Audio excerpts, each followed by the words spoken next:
Middle Podcast, the podcast dedicated to the music, movies, and culture of Generation X.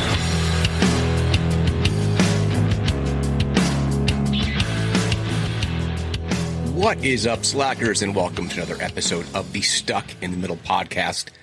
And this week, allergies are kicking my tail. Just going to say that right off the bat. It hasn't really affected my throat so much, a little bit my breathing, and definitely my eyes. Oh, man, my eyes are like burning right now. And I just realized I walk across the lawn and it's like my shoes, my work shoes, you know, just covered in pollen. It's disgusting. And it's funny, when I was a kid, I didn't really have allergies until we moved to that place where I'd mentioned in a former podcast or another episode that I was responsible for taking care of the lawn maintenance. And it was the first time I'd lived in a place that had trees in the yard. So my part of town growing up in Meriden tended to be fairly urban, and urban in the sense that it's a city, but there are like neighborhoods, but a lot of times houses are right on top of each other, particularly in the lower income neighborhoods. And you maybe have like one tree in the yard, particularly just like an oak tree, something very simple, right? And because so not to get too much into the backstory, but the reason we were able to move there is because of this guy that my mom knew who had bought the house. And he's like, hey, I'm buying it from these two little old Italian ladies. Both their husbands are passed. They're just done. So this was their home. So their sisters, one lived on one floor, one lived on the other, right? With their husbands. So it was a beautiful place. If you're going to live in an apartment, this was the place to have. And they had these gardens in the back, which my mom ended up tending some of it because it was vegetable gardens, and it was tomatoes and zucchini and cucumbers and all those kind of things. And it was like stepped. It was really well designed. Pain in the ass to maintain. Pain in the ass. But in the backyard was this dogwood tree.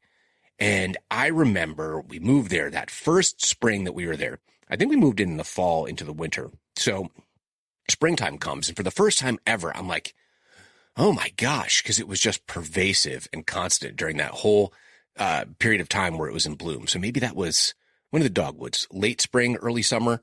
Anyway, gross. I feel the same way now. We have wetlands behind us, and some of those things have blooms, but we have a row of these like arborvitaes, and they're a pain, but in and of themselves, they're not flowering. They're just evergreens. But within one of them, some nut got like absorbed into the ground. Some stupid squirrel or chipmunk, of which there are far too many. The bane of my existence are chipmunks and squirrels, chipmunks in particular. And there's like a tree that I didn't notice was growing within the arborvitae until it pokes its way through. And this thing is spewing pollen. So I have to get in there somehow. And it's not easy to get to because on one side of our pool. Yeah, that thing is causing so much of the pollen all in the yard. Anyway, enough about that. Tonight's topic, I'm going to tell you how I came to this topic, because it's going to seem as though there's no correlation to where I started in my thought process and where I ended. So I was thinking about how so many television shows of our generation have not even necessarily been rebooted as TV shows, although many have. I think most recently, The Fall Guy is currently in theaters, and it looks really enjoyable. I know box office is down right now. I think like end of school time is not as popular for movies as it once was. I think you really have to be in the heart of summer for, you know, the quote unquote summer blockbuster. Like Mad Max is underperforming Furiosa, and I really want to see it. Just haven't had a chance to go. We've had basketball tournaments on the weekend. Fall Guy looks like I loved the Fall Guy TV show. My forever crush, Heather Thomas, who was on the Fall Guy along with Lee Majors. But all these reboots and reboots and reboots. So these great ideas. So they become, for younger generations, their iteration of that thing. So I think about Star Wars. And for us in, the 70s and 80s, we had our Star Wars. For millennials, they had the prequel trilogy, which I still stand by as being great. So all the people who are my age going, it's not the same, and Lucas, blah, blah, blah, and how come there's Jar Jar Binks and it's for kids and blah, blah, blah. It's always been for kids. It's always been for kids. It's just that you're grizzled and you think it's like property that you own, right? Go back and listen to my Star Wars episode or the one about the infantilization of society, of which Gen X is a big contributor. Anyway, and then my kids' generation, it's like Clone Wars and the stuff that was happening on, Disney, the Disney TV shows and all of that. I think Clone Wars predates the Disney stuff. But anyway, point. Each generation has something. But what about the things that have continued on for many generations, precluding us as well, where we have our own iterations of these famous franchises? Now, there are two that came to mind, and honestly, each one deserves its own episode. So on the one hand, we have late night talk shows. And on the other hand, we have Saturday Night Live. Now, there are numerous overlaps between these late night talk shows and Saturday Night Live, everything from performers to writers, etc. And that overlap's very real. And we could get into Saturday Night Live, and I want to do a Saturday Night Live episode anyway, but you think about the fact that that came on the air for the first time in 1975. I would have been 1 year old. That means that my mom was 19 and my dad was 20. So that whole original Saturday Night Live cast, that was their Saturday Night Live. And I'm sure there was some overlap into the other casts. And then it was Gen X turn. And I think about our generation of Saturday Night Live, where we got the Will Ferrells and the Sherry O'Terrys and the Adam Sandlers and the David Spades, the Chris Farleys. I could go on and on. Now, we overlapped a little bit with that second generation with Robert Downey Jr. did a season, Eddie Murphy. I'm trying to think who else was like Eddie Murphy's period. Like, Garrett Morris overlapped between, the time periods. I think that Dana Carvey overlapped between like the two generations, people like Phil Hartman. But every generation has their own. I don't often watch Saturday Night Live nowadays. I'll watch clips. But that's really about it. Usually it doesn't attract me all that much. Occasionally there's a guest I'm interested in.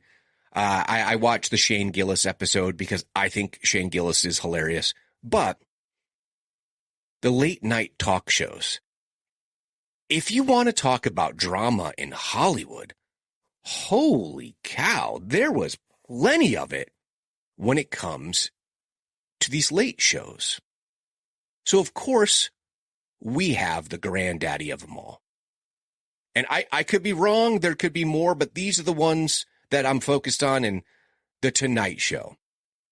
So before we even got to the legend that we know, Mr. Johnny Carson, you had Steve Allen for 3 years in 1954 to 1957, Jack Parr from 1957 to 1962, before Johnny Carson went on a 30-year run from 1962 to 1992.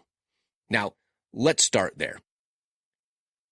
I know for myself, even as a young person, I tended to be up late. Part of that is definitely a function of having young parents and less supervision, but also the times that, my mom would be leaving work and going straight to school, right? Because she was going to college at night. So that meant there'd be a lot of times that I was up late because sometimes I couldn't fall asleep until she got home, or I fell asleep on the couch and I had a TV in my room.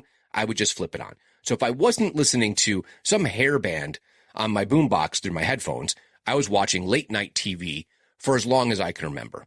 Now, Johnny Carson is, of course, the legend. Now, the Johnny Carson iteration of The Tonight Show, it's crazy to think how long it ran. So let's see. The show debuted October 1st, 1962, until its final episode, May 22nd, 1992. Ed McMahon served as Carson's sidekick and show's announcer. And let's not forget that you had the Embassy Orchestra, which was led originally by Skitch Henderson, Milton DeLuge, and then finally in 1967, the guy we all remember, Doc Severinsen. Now, I didn't know this. Paul Anka had written the theme song, Johnny's Theme, but Johnny had everyone that you can imagine, from prominent politicians. Like, look at this list is crazy. Richard Nixon, Ronald Reagan, Bill Clinton, Robert F. Kennedy, Hubert Humphrey. I mean, he did it all. And this was all Johnny for 30 years, for absolute straight out 30 years. Now, did he have some guest hosts? Yes, we'll get to them in just a minute. But his basic format was very simple, and it established what we know of as being the late night kickoff. So that was a monologue with rapid fire one-liners typically. Carson had a rule that no more than 3 on the same subject, right? So it would be, okay, 3 political, 3 pop culture, 3 whatever. And he didn't just do like 12 jokes about the same thing. Pretty good. Which is then followed by some sketch comedy, which Johnny had some great sketches. I think the one that I always think about is Karnak. Let me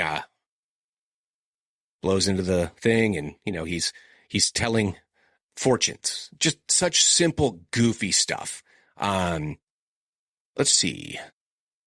Ed McMahon. He came on pretty much early. Yeah, right from the very beginning in his catchphrase. Here's Johnny. Was heard nightly for 30 years and ranked top of the TV Land poll of U.S. TV catchphrases and quotes in 2006. That's amazing. But yeah, the band leaders, recurring segments and skits. This is what I was looking at. Karnak the Magnificent. And he would have puns, right? So here's one. Let's see. Debate. What do you use to catch the fish? Baja. What does a sound, what sound does a sheep make when it laughs? A loaf of bread, a jug of wine, and thou. Name 3 things that have yeast. 3 dog night. What's a bad night for a tree? Mount Baldy. What did Yul Brynner's wife do on their wedding night? Sis Boomba. Describe the sound made when a sheep explodes, which was Ed McMahon's personal favorite. And of course, he had these great curses. May a diseased yak befriend your sister. Or may a rabid holy man bless your nether regions with a power tool. Didn't he say something about, may the fleas of 1,000 camels infest your nether regions as well? He had Floyd R. Turbo, a dim-witted yokel who responded to TV Nation editorials. Floyd was always spoke haltingly as though reading from cue cards and railed against some newsworthy topics like Secretary's Day. This raises the question, kiss my dictaphone. Art Fern, the fast-talking host of Tea Time Movie. Aunt Blabby, an old woman whose appearance and speech pattern bore more than a passing resemblance to comedian Jonathan Winter's character, Maud Frickert. El Muldo, a mysterious mentalist. He would announce some mind-over-matter feat and always fail, although triumphantly shouting, El Muldo has done it again, which Ed McMahon would take exception, noting El Muldo's failure. Did I fail before? Asked El Muldo. Yes, replied McMahon, to which El Muldo said, well, I've done it again.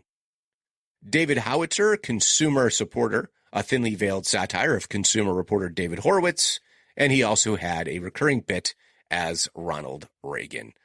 Then they would do things like Stump the Band, the Mighty Carson Art Players, The Age of Wetness, in which Johnny would read humorous plot summaries of a fictional soap opera such as The Edge of Night, while the camera randomly chose an unsuspecting audience member who Carson claimed was, for example, the butler from the soaps. And then developed by some guy named Jay Leno was Headlines, which started in 1986. So, pretty impressive run. There was definitely some talk towards the end of his tenure. So, he would then have, and I guess this was only 3 days a week. So in 1981, his work schedule, Johnny Carson's, was reduced to 3 nights a week, 37 weeks a year, which then best of reruns would air in between. But one of his key guest hosts was Joan Rivers. Okay. Now, my understanding is that Joan was going to get her own show on the brand new Fox network. But because Rivers never told Johnny, according to Johnny, Rivers never told him anything, just went and did it, she was basically dead to Johnny Carson. She was dead to him. And then the show failed. We'll talk about that after. But really unbelievable, but she was meant to be the next person. And then ultimately, one of the other guest hosts was a guy who was born right here in Massachusetts by the name of Jay Leno. And he took over the show in 1992. Now, I was trying to decide how to frame this because there's another show that aired immediately after The Tonight Show. And that show was called Late Night. And when it first debuted, February 1st, 1982, there was a host by the name of David Letterman. Now, I will admit, during those late night years where I would be up late, I definitely leaned towards watching Letterman late at night. So I would somehow miss Johnny Carson and then wake up. It's, I think, what happened. Oh, you know what? I was thinking about the time where he was on there. How did I start watching David Letterman? That was on really late. Because, I mean, The Tonight Show went on at what, 11 or 11:30? Which means it would have been done by like either 11:30 or midnight. Oh my gosh. No wonder I don't sleep well, like ever. Because if I was watching Letterman in his original late night, that was a very late night for a preteen into a teen. Good grief. Well, anyway, David Letterman hosted the show from February 1981 to June 25th, 1993. Now, I mentioned 1992, 93. Letterman's show was amazing. I really enjoyed it. You had some great people who came out of there. So everyone from, oh my gosh, I was thinking about this all day, doing this, and now I'm forgetting everyone's names that I had clearly in my head. Chris Elliott. Oh, thankfully. Okay. Like Chris Elliott was one of like the key ones. He is very much an acquired taste, but Johnny Carson, followed by David Letterman. This was all on NBC. So on NBC, and his foil, instead of being a sidekick sitting on the couch with him, was music director Paul Schaefer. And I believe the drummer for the band was Anton Fig, right? One of the best like session drummers anywhere on earth. But The Late Show was a killer, like a ratings juggernaut, given how late that it was actually on. And Dave went 11 seasons and 1,819 episodes. So he has been dutifully doing this all this time with the expectation that when Johnny did retire, they're on the same network, they're all on NBC, he was going to get the Tonight Show gig. Unfortunately, the network had different feelings because Dave was doing so well in such a late night slot, basically dominating that time period across all networks in that late evening slot. They didn't want to lose him in that position. And they figure, hey, Johnny's going to go. We're going to replace him with Leno, who the ratings never dipped when Leno was guest hosting. You're going to have a 1-2 punch of Leno Letterman. And this is going to be great for the network. Johnny wanted Letterman to get the job. But Jay Leno got it. Now, some have said that Carson felt kind of pushed out by Jay Leno, that it was like, okay, it's time. But let's talk a minute about Late Night with David Letterman. So you had the world's most dangerous band. And of course, I think the most obvious reminder is the top 10 list, right? So that was every time. So basic format would be typically a monologue. I think sometimes he did a cold open where there would be just a sketch, but then he would do his monologue and then he would have bits throughout. So the format here, show featured at least 2 or 3 guests each night, usually including a comedian or a musical guest. So Paul Schaefer, Chris Elliott, Calvert Deforest as Larry Bud Melman, Bill Wendell.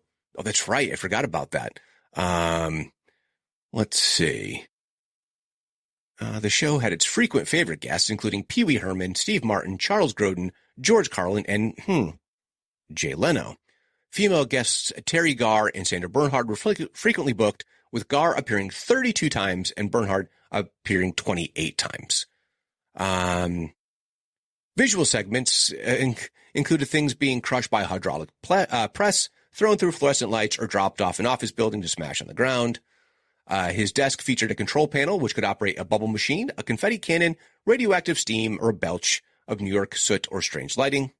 When he threw his window to the fake window scene behind, a sound effect of breaking glass. So some sight gags, some funny stuff. Let's see. What else?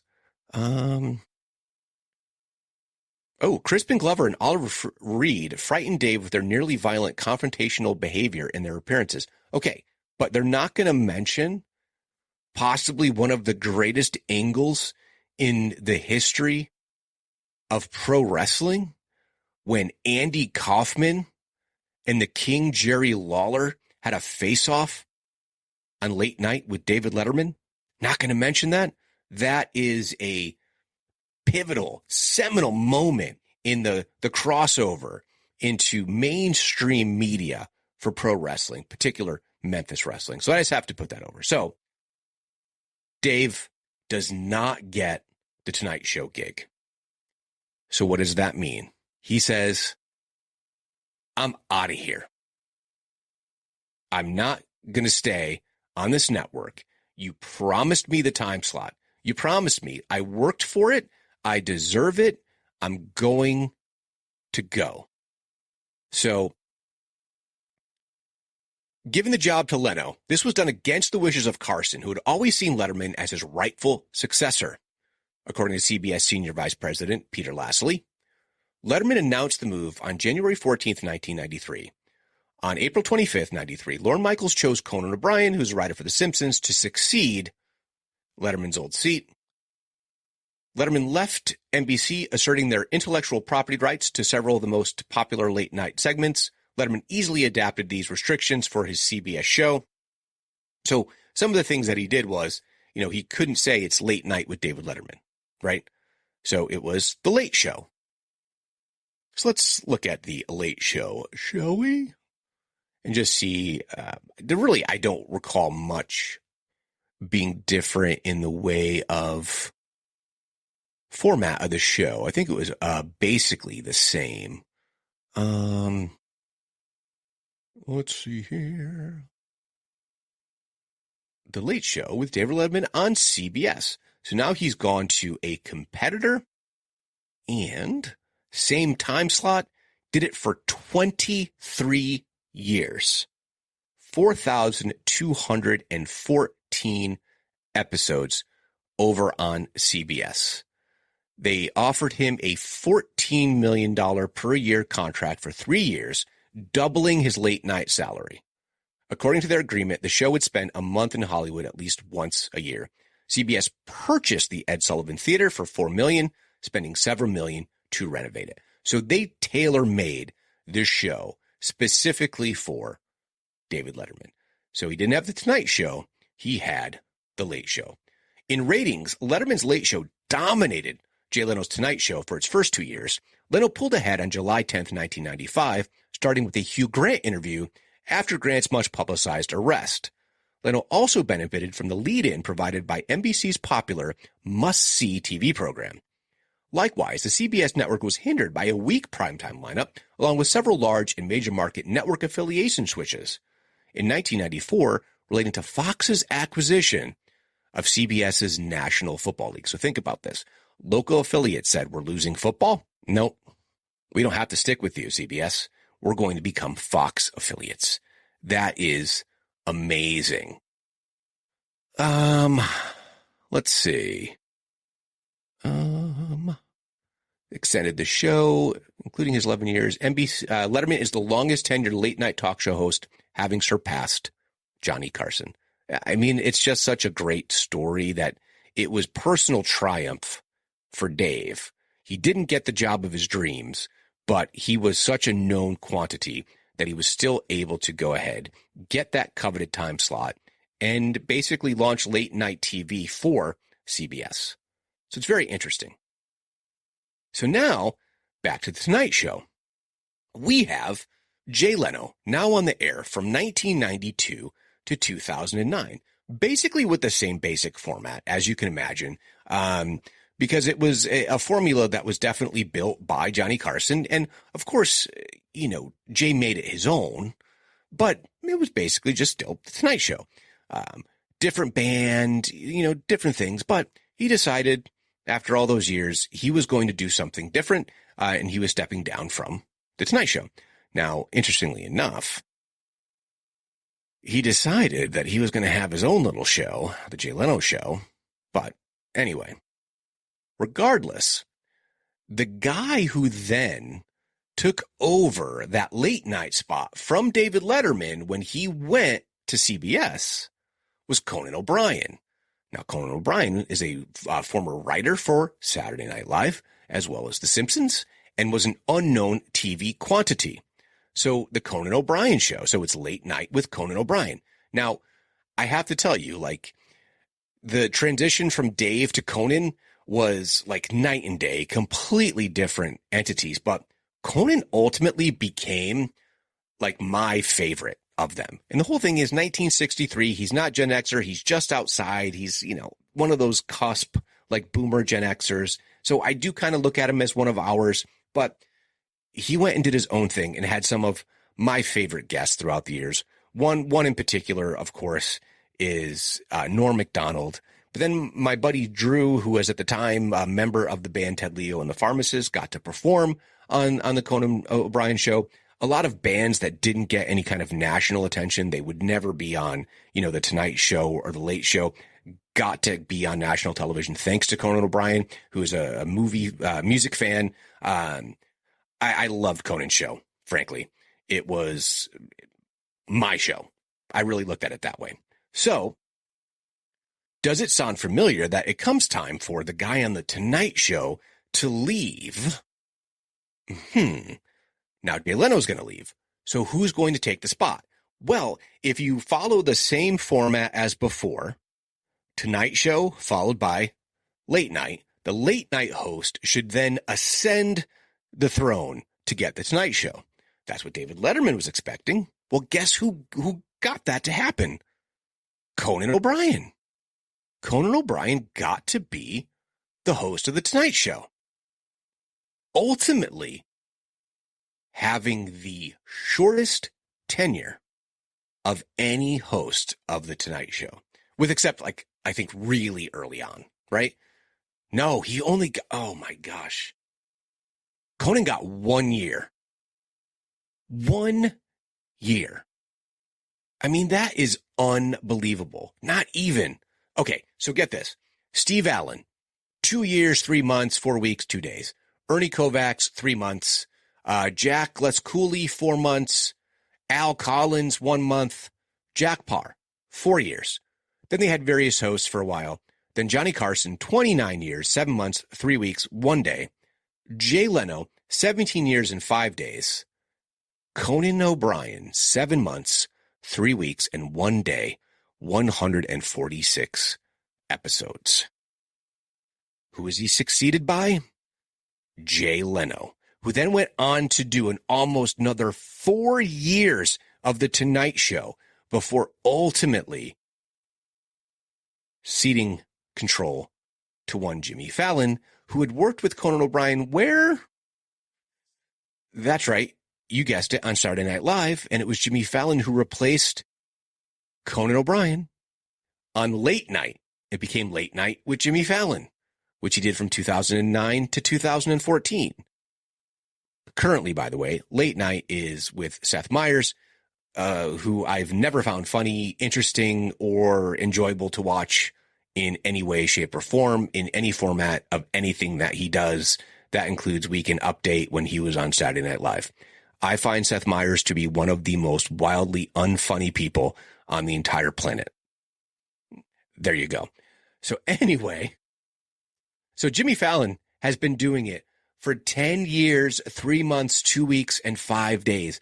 Conan O'Brien, 7 months. And it was so awesome for those of us who have been following Conan's career, watching his show, for him to get that opportunity. Now, admittedly, I'm now older when this is happening, right?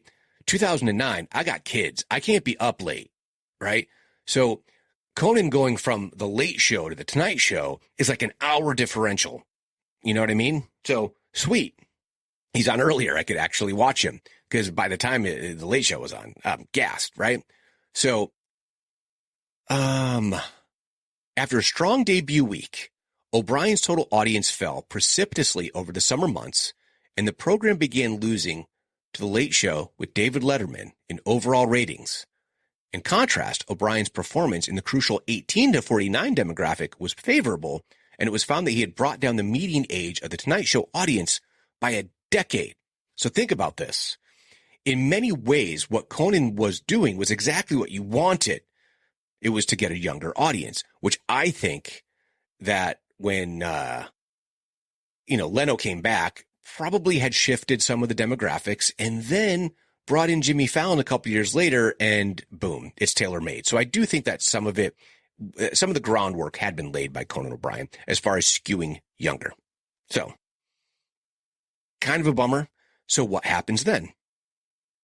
Conan O'Brien says, well, okay, I've just been fired here. I guess I'm going to do something different. So if I'm remembering correctly, there may have been some kind of payout too because of this. I want to say he got a big payout.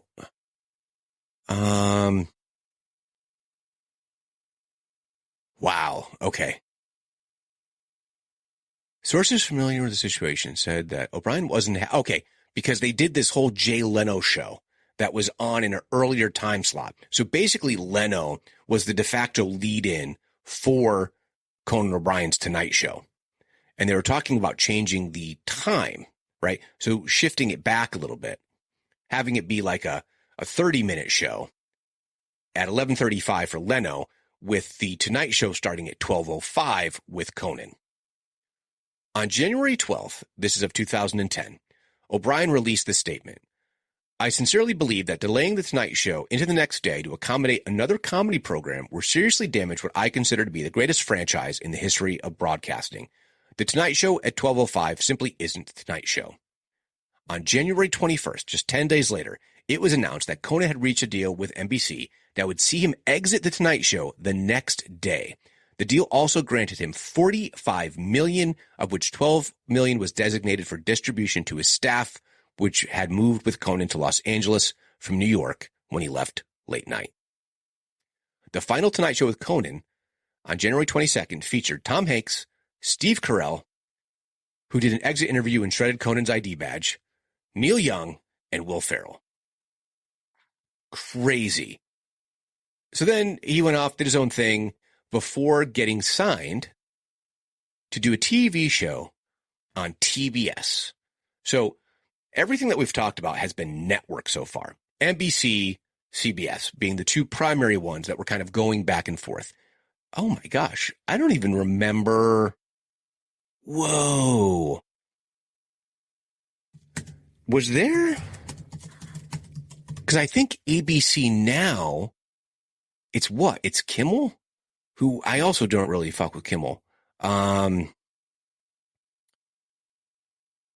what came before that? Did anything come before that? Wow. Okay. So ABC had the Dick Cavett show. I remember that, but like in reruns, like on like late night TV show to be reruns of Dick Cavett. And then Politically Incorrect, right? That was with Bill Maher. And that ran from 1997 to 2002. And wow, Kimmel's been doing this since 2003, 3,588 episodes. He wasn't even on my list because I really don't watch it. Like I've seen a couple of like musical performances that I thought were great, but I'm not a big fan of Jimmy Kimmel. He's funnier than Seth Meyers. Part of the reason I'm sure he's been so successful. He's just not for me, and that's fine.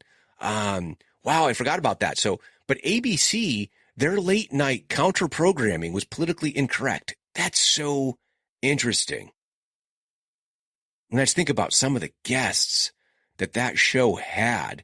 I mean, great comedians that would go on that show. But he would also have like, here's some crazy guest list, right? It's like Robin Quivers from Howard Stern, Jerry Seinfeld, Larry Miller, Dave Matthews, Ariana Huffington, Michael McKean, Ann Coulter, Carrot Top, Christine O'Donnell. But then there would also, writers were Al Franken, Ariana Huffington, Kevin Blyer. I completely forgot about this show because it wasn't formatted in the same way. And I guess that's what made it unique and interesting. I'm not really sure how it really did in ratings against other shows, but I mean, it ran for 8 seasons, so it must have been doing well enough. Yeah, it ran on Comedy Central from 93 to 97, and then on ABC from 97 to 2002 in the late night half-hour spot. Wow. And now Kimmel's been on there for 21 years. Okay, well, going back to Conan O'Brien. So you have all your network, and so Conan is offered a slot on TBS for the Conan Show. Basically the same show, same format.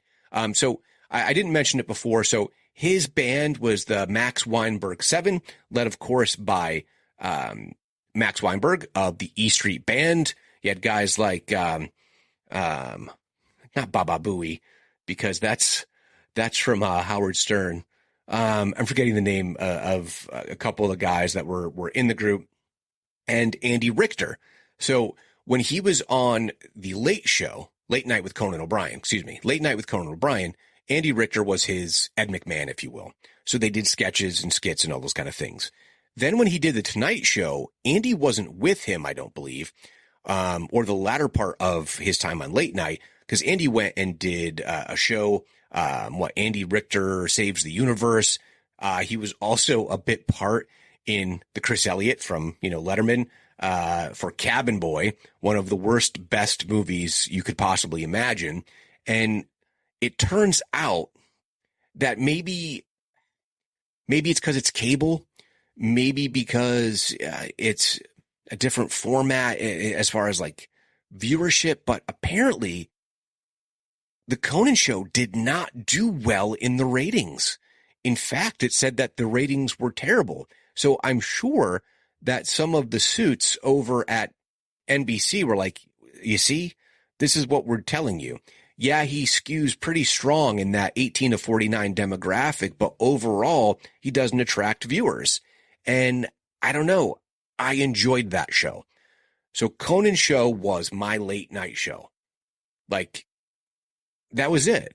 So from his late night days through his brief stay at the Tonight Show to the Conan Show, Conan was my guy. Not Carson, not Leno, Letterman was until Conan became a thing.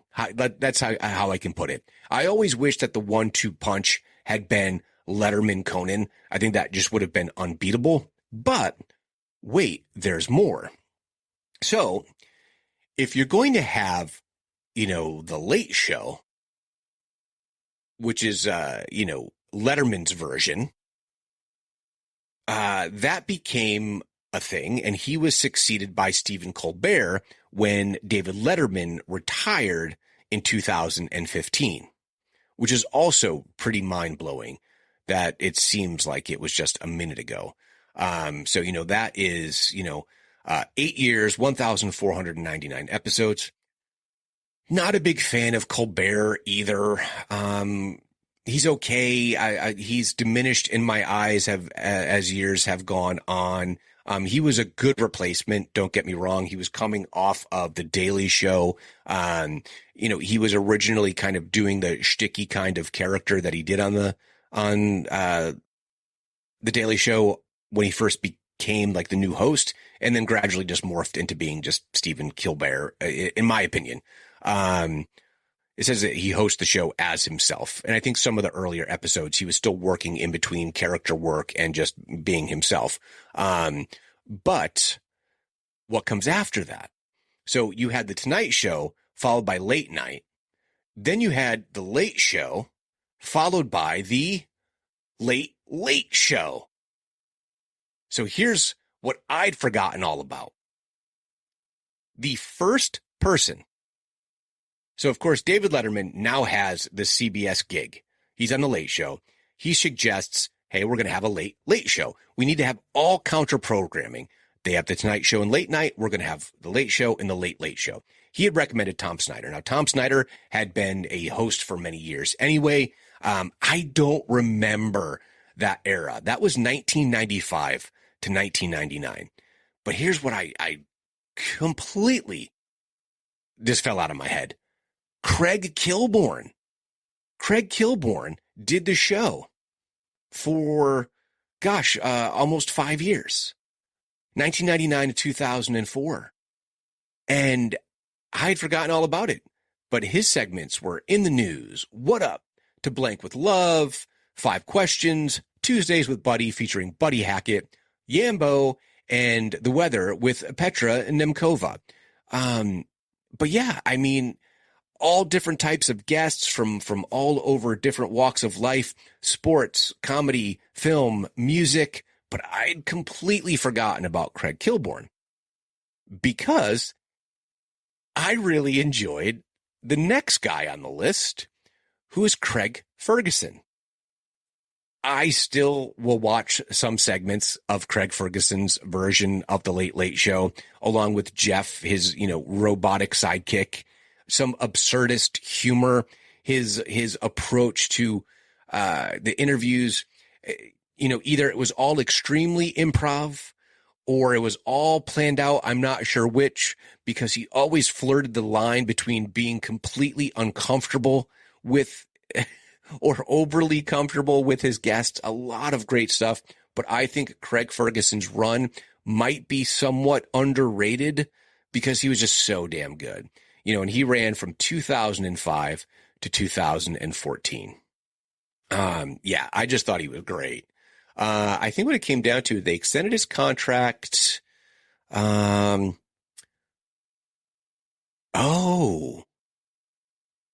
drama. But get this, I think it worked out for him.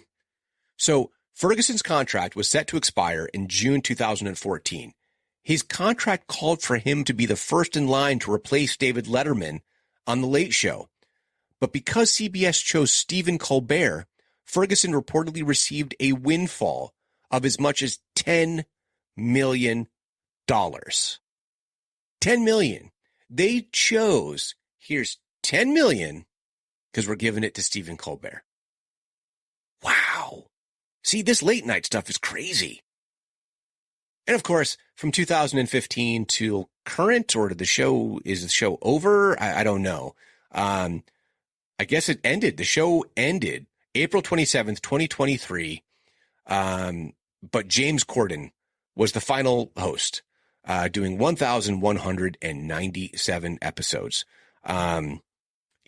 About 8 years, I guess.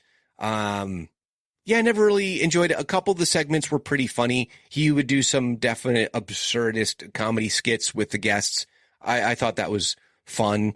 I think he became most well known for, was it carpool karaoke, and then some of the weird games he would have people play. But But yeah, I mean, his original intent was to do it for 5 years. Then, of course, he went 8 years and then it's gone on to do whatever James Corden's going to do. But yeah, I really liked Craig Ferguson's run. But wait, there's more. So I mentioned Conan on TBS. We have NBC, we have CBS, we have ABC.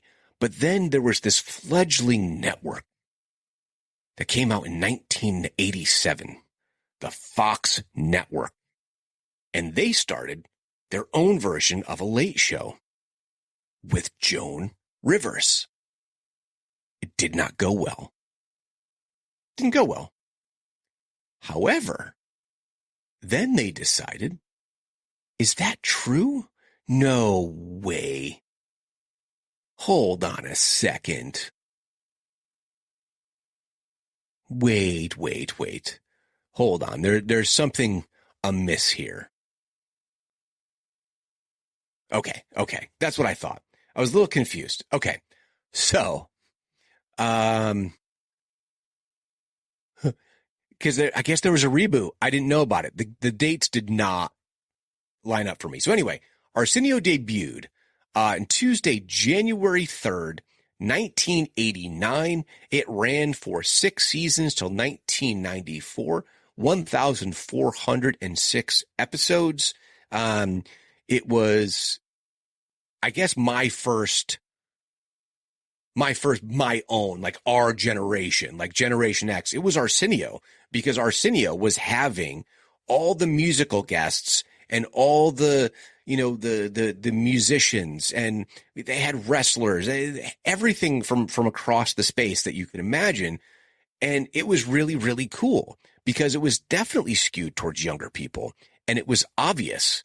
Oh yeah, there's this whole thing about all the WWF at the time, Hulk Hogan, Rick Rude, Bobby Heenan, Randy Savage, Roddy Piper, Bad News Brown, the Big Boss Man, Akeem was Slick, and the Ultimate Warrior. And then he, of course, had the posse and like Dog Pound. Ooh. Yeah, I mean, Arsenio was great. Yeah, I really enjoyed that show. And I think one of the things that is infamous, I guess you can say, is that Bill Clinton's appearance on Arsenio was the first kind of chip in towards urban voters and young voters and moving the demographic towards the Democratic Party at that time, because he was running against a very traditional candidate in George W. Bush. And he went on MTV, and I mentioned that in the MTV episode, I believe. So it was a really smart, strategy. So whoever his campaign was, that what's his name there? Carville, I think that was his campaign strategist, right? Great idea. But what's interesting is that just a year later, the show began to decline despite being on 178 stations throughout America.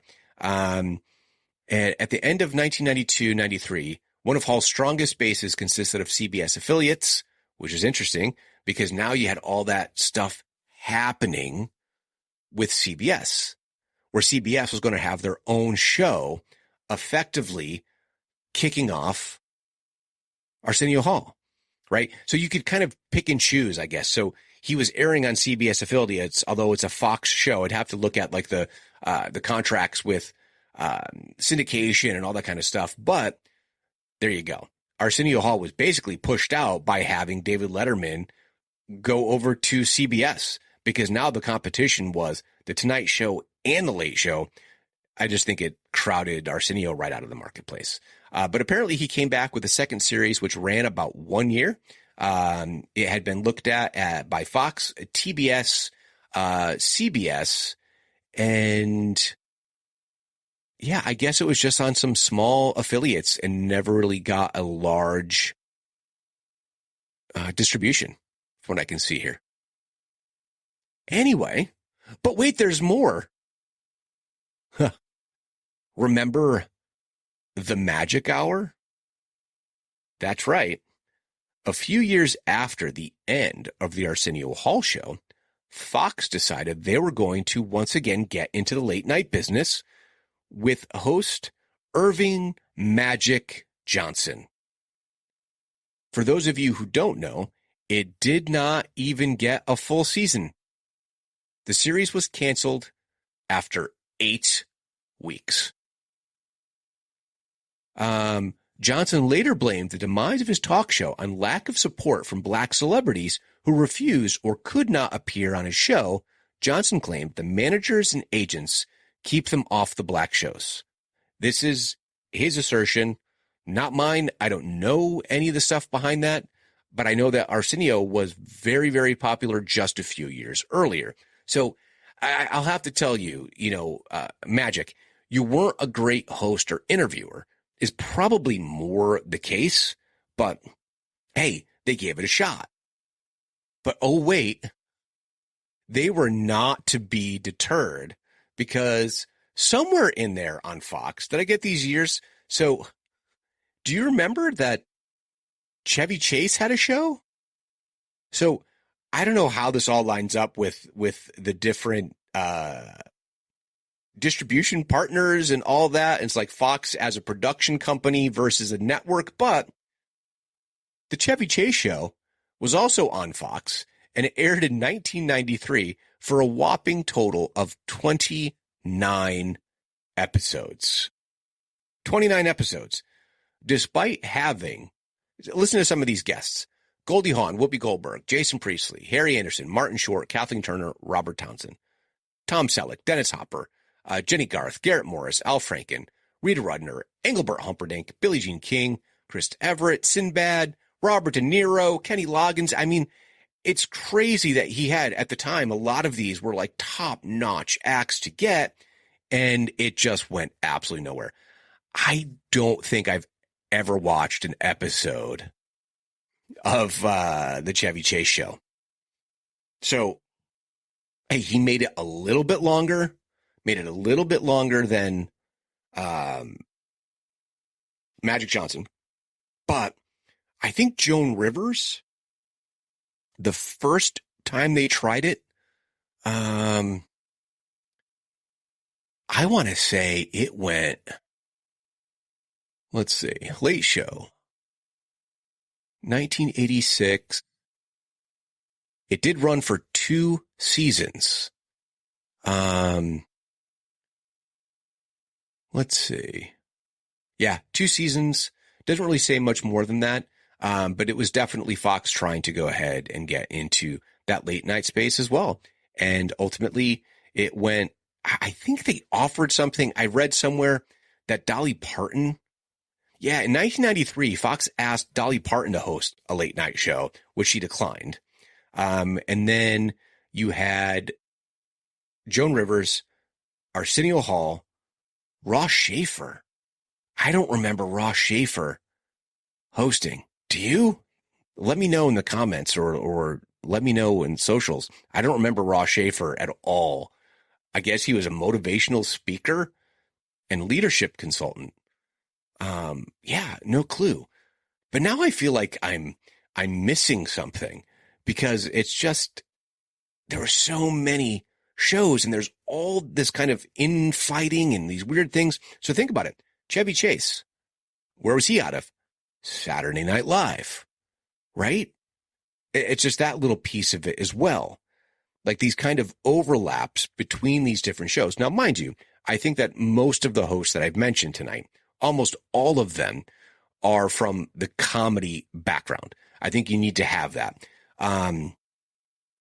Magic Johnson, I don't think was naturally a host, nor naturally funny, but Arsenio did stand up. Chevy Chase was a comic. Jimmy Kimmel was a stand-up and a comic and a sketch writer.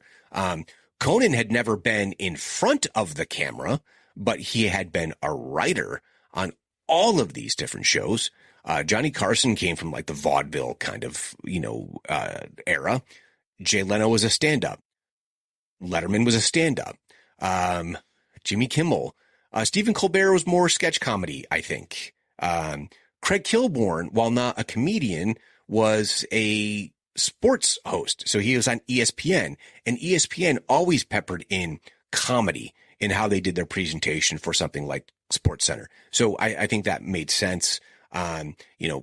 Fallon stand up, Ferguson, was Ferguson ever a stand up or more just in the comic space? The point being is you basically have your big two shows, The Tonight Show and The Late Show. The Late Show, which did not exist if not for The Tonight Show and this weird fighting between hosts and Succession and all of that. And then you have outliers where, your Jimmy Kimmel is over here on ABC replacing a show that wasn't formatted at all like the rest of them. Arsenio Hall show was very specific, but you see that it was Letterman that kind of indirectly knocked him off the air. Kind of a cool thing. So I'm going to give my top 10. How's that? My top 10 list. So number 1 is Conan O'Brien. Like, it's Conan O'Brien for me. Then it's going to go David Letterman. Let's see. I got to give some love to Arsenio because, again, that was my youth. Craig Ferguson. Love Craig Ferguson. Think he's really funny. Johnny Carson. I got to put Johnny above Jay just because he's legendary. And I think many of those sketches still hold up. I was laughing reading these stupid puns. I mean, can you imagine Carson today? He'd be doing these dad joke segments that everyone has. I mean, hilarious. Let's see. I guess Fallon would have to be next. Just because, I mean, he's Fallon. He's good. He's good at what he does. Let's put it that way. Right. Let's see. I mean, I don't know. I mean, the last ones don't really have much of an impact now I think about it. Not for me personally. So let's see. I said Conan, Letterman, Arsenio, Craig Ferguson, Johnny Carson, Craig Ferguson. Let's go Leno. Let's go. I'd probably put James Corden above Kimmel and Colbert. And then I guess the last one is I'll go Kilborn before Seth Meyers. Anyway, I just did it off the top of my head. I think I got 10 there, and I think that they're all different. But what about you? Who are your favorite, late night talk show hosts? And did you ever watch any of these shows? And do you still watch any of these shows? Because they are these franchises, these durable, multi-generational kind of programming. I can imagine that maybe when Kimmel ends, it doesn't continue on ABC. I don't know. Wait a minute. Wasn't Carson Daly a host of a late night show? Hold on a second. Carson Daly. Last Call. When was that on? Wait a minute. Was that on after The Tonight Show and late night? Holy cow. Oh, that's right. Later. Late Night with David Letterman, followed by Late Night. Then it was Later with Bob Costas. Yeah, it aired 4 nights a week at 1:30 a.m. following the Late Night Show over on NBC. It was hosted by Bob Costas, Greg Kinnear, and then Carson Daly. Greg Kinnear, who did like The Soup and then became a very fine actor in his own regard. So kind of a shout out. Holy cow. I forgot that Later and Carson Daly.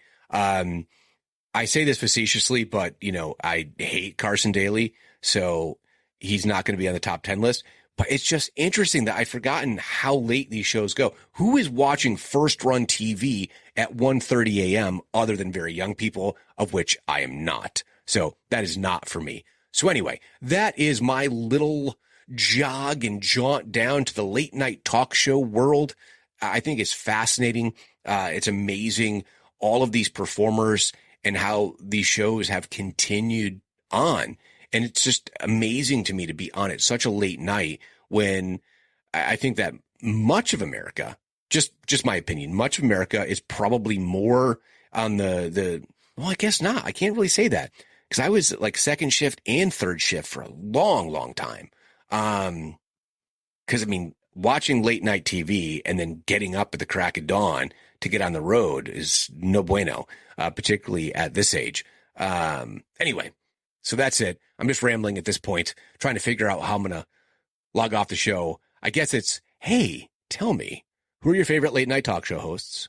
What are your favorite shows? Where do you stand on the battle between Leno and Letterman and Conan and Leno and all of these dastardly little backstabbing Machiavellian machinations that were happening behind the scenes at the major networks, resulting in millions and millions of dollars changing hands, sometimes just paying people off, buying out contracts, giving them golden parachutes so they send them on their way to another network where they're raking in the millions. How do you let me know? You can email me at stuckinthemiddlepod@yahoo.com. You can find me on Instagram, X, and YouTube at StuckPodX. Heading over to the Facebook page, Stuck in the Middle, a Gen X podcast. Please like, comment, share, leave 5-star reviews, and most importantly, please subscribe to the podcast. So until next time, later, slackers.